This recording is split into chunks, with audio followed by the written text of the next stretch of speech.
Sajian interaktif bedah kisi-kisi persiapan ujian nasional di kesempatan kali ini berada di penghujung acara ataupun segmen keempat. Jadi manfaatkanlah waktu yang tersisa ini dengan sebaik-baiknya. Bagaimana caranya? Yaitu dengan menyimak apa yang akan disampaikan oleh Pak Dayat dan juga mengajukan pertanyaan kepada beliau. Silakan kalian telepon bebas pulsa kami, SMS dan juga Facebook. Karena ini adalah segmen terakhir, nanti kami juga akan menggelar kuisi kuadran cerdik, cepat, cermat, dan ceria. Namun sebelum itu kita akan kembali membedah kisi-kisi soal persiapan ujian nasional berikutnya. Silakan Pak Dayat. Terima kasih.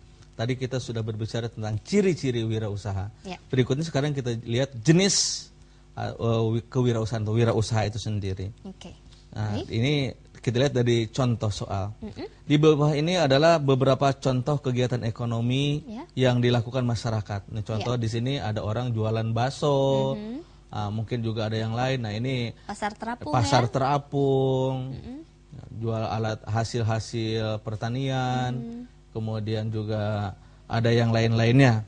Nah, yang pertama misalnya Pak Herman berkeliling jualan bakso. Pak Jumadi mendirikan PT yang memproduksi sepatu.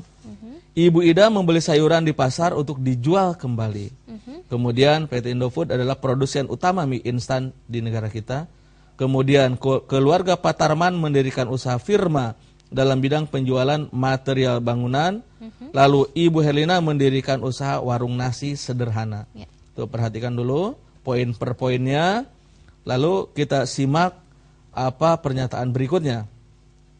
Yang tergolong usaha informal. Informal. Apa itu usaha informal? Nah, usaha informal itu adalah usaha yang untuk mendirikannya tidak berbelit-belit, tidak susah aturannya. Pokoknya yang punya kemauan, ada modal, silahkan langsung usaha.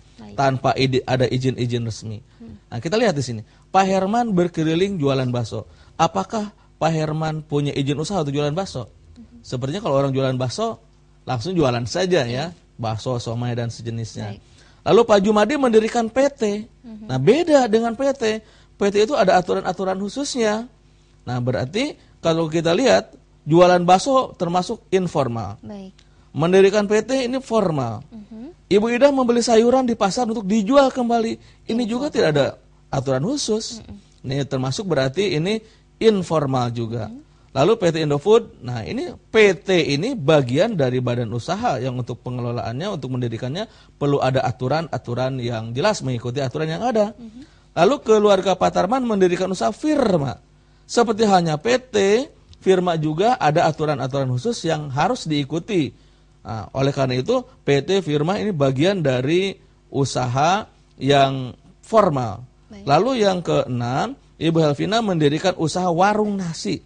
Ini warung nasi, warung kecil-kecilan lah. Ini termasuk informal. Berarti yang termasuk informal, 1, 3, dan 6. Berarti dengan demikian, jawabannya adalah D.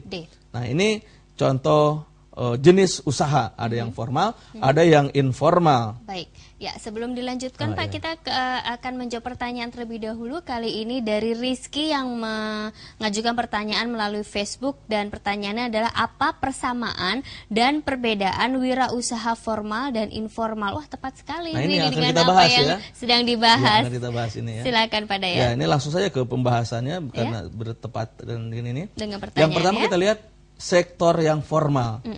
Sektor usaha yang didirikan secara resmi sesuai dengan peraturan yang